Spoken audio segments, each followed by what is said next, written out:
Ada berbagai jurus cara berperang atau ada banyak cara menaklukkan sebuah negara atau wilayah kalau kita belajar dari sejarah. Tapi sebentar, kita bertanya, mengapa harus ditaklukkan negara lain itu? Sebuah negara atau wilayah untuk pemenuhan hajat hidup, Lebensraum, kalau bahasa di Lemanasnya atau di bahasa di akademi militernya, yang artinya Lebensraum adalah living space atau wilayah untuk hidup layak. Jika kebutuhan meningkat di suatu wilayah dan wilayahnya tersebut tidak bisa lagi memenuhi kebutuhan dasar warganya, maka pasti negara tersebut akan ekspansi ke wilayah sebelah yang lebih subur. Hal itu dulu dalam sejarah dikenal dengan istilah kolonialisme 1.0. Seperti halnya dilakukan oleh bangsa Romawi, bangsa Arab, bangsa Mongol, bangsa Tiongkok, India, dan sejenisnya ke wilayah-wilayah di sekitar mereka dan terus meluas, terutama di wilayah yang subur atau yang strategis lokasinya. Sejarah terus bertumbuh dan kekuatan wilayah negara sebelah semakin kuat dan semakin siap. Mereka sama kekuatannya. Nah, kebutuhan mendesak untuk hajat hidup bangsa dan negara, maka kolonialisme dilakukan dengan melakukan ekspansi ke wilayah jauh. Itu disebut dengan kolonialisme 2.0 atau kolonialisme 2.0. Seperti yang dilakukan negara-negara Eropa di abad pertengahan yang mencaplok Afrika, Asia, dan Amerika Selatan. Kemudian cara mempertahankan hidup sebuah bangsa bergeser lagi untuk mendapatkan hasil alam sebuah wilayah. Wilayah tersebut tidak perlu ditaklukkan, namun cukup pemimpinnya saja ditundukkan pada suatu negara atau oleh negara dikuasa. Maka militer dipakai, operasi intelijen dipakai. Seperti dalam 60 tahun terakhir terjadi di dunia ini, di mana 80% perang terjadi di negara penghasil fosil oil.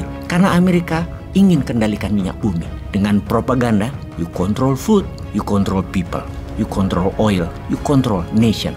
Itulah apa yang Amerika lakukan dalam 6 dekade ini hingga saat ini. Hal itu semua disebut kolonialisme 3.0 atau 3.0. Penggunaan militer dalam kolonialisme 3.0 juga mengendalikan opini media, kendalikan lembaga multilateral seperti PBB, IMF, dan lain sebagainya. Kemudian kendali currency, yaitu harus pakai dolar. Kolonialisme 3.0, kalau hendak menaklukkan sebuah negara sebelum langkah diambil, operasi intelijen untuk kendalikan hukum negara yang ditarget, kebijakan parlemen dan pemimpin negara yang ditarget, kendalikan medianya, kendalikan persenjataannya, dan kendalikan pejabatnya. Terutama didesain siapa pemimpin tertinggi negara tersebut harus sesuai dengan maunya negara dikuasa, yaitu maunya Amerika.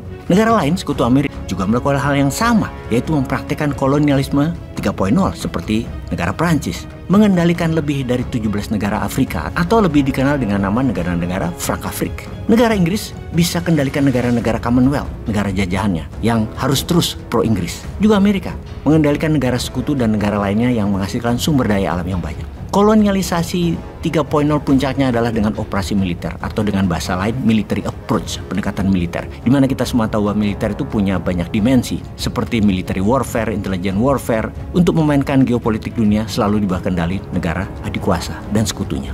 Lalu yang terakhir, yang paling populer saat ini, dipraktekkan kolonialisme 4.0 yang dipakai oleh Tiongkok. Ini bahkan lebih canggih lagi, karena tidak pakai hard power, tapi pakai soft power dan smart power. Bahkan rakyatnya tidak terasa. Negara yang dijajah itu, yang lagi dikoloni oleh Tiongkok, tidak terasa. Dalam soft power, mereka memakai budaya, mereka memakai sejarah, mereka ubah sejarah, terutama sejarah bangsa yang akan ditaklukkan. Lalu diceritakan bahwa kita, yaitu Tiongkok, dengan negara yang akan ditaklukkan itu punya sejarah panjang, serumpun sejak dari dulu. Mereka bisa bawa cerita ribuan tahun yang lalu yang kalau dilihat seperti terlihat benar. Dan kita jadi percaya dengan pengulangan-pengulangan informasi tersebut. Lalu disambungkan, dicarikan akar budayanya yang membentuk sejarah bahwa Tiongkok dari dulu sudah maju. Dari dulu Tiongkok di atas dan kita selalu kerjasama. Dibayangkan kerjasama adalah negara-negara itu sejak dulu selalu membutuhkan Tiongkok. Karena Tiongkok dari dulu sudah maju. Hal ini sesungguhnya adalah pemelintiran sejarah. Sejarah dunia akan kita buka dengan video narasi Bosman. Bahwa sesungguhnya Nusantara lah aslinya penakluk dunia. Maritim Route adalah karya Nusantara. Namun sejarah memang diciptakan oleh para pemenang.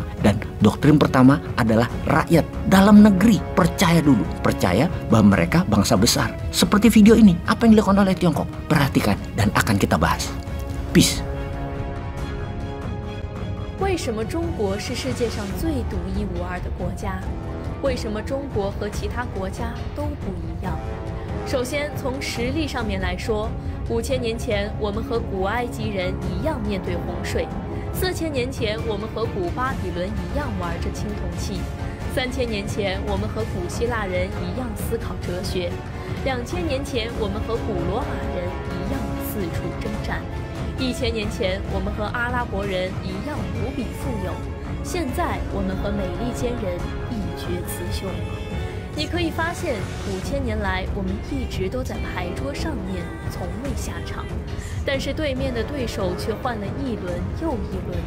接着，再从地理位置上来说，我们不像美国，南北无强敌，东西面大海；我们也不像欧洲老牌国家，喜欢集体抱团；我们更不像日本、韩国，谁强我就跟谁混。当然，我们也不像中东国家，遍地是石油，挖都挖不完。从文化层面来说，我们中国作为4大文明古国之一，我们是唯一一个绵延5000年文明却从来没有中断过的国家。不管是从文化、历史、传统，中国都是世界独一无二的。但是在我看来，中国这么强大的背后，是因为每个中国人都无比强大。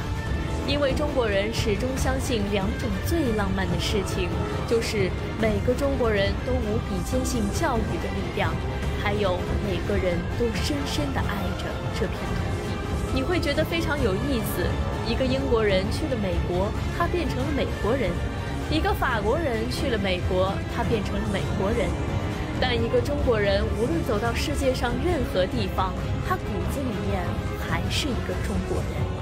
因为中国文化是非常非常包容的，判定你是否是个中国人的标准，是因为你的文化认同感。只要你认同中国文化，你就是个中国人。最后，我想说，这5000年来，什么风雨，什么困难，我们没见过，不都迈过去了吗？你不管怎么样，要对咱们自己有信心。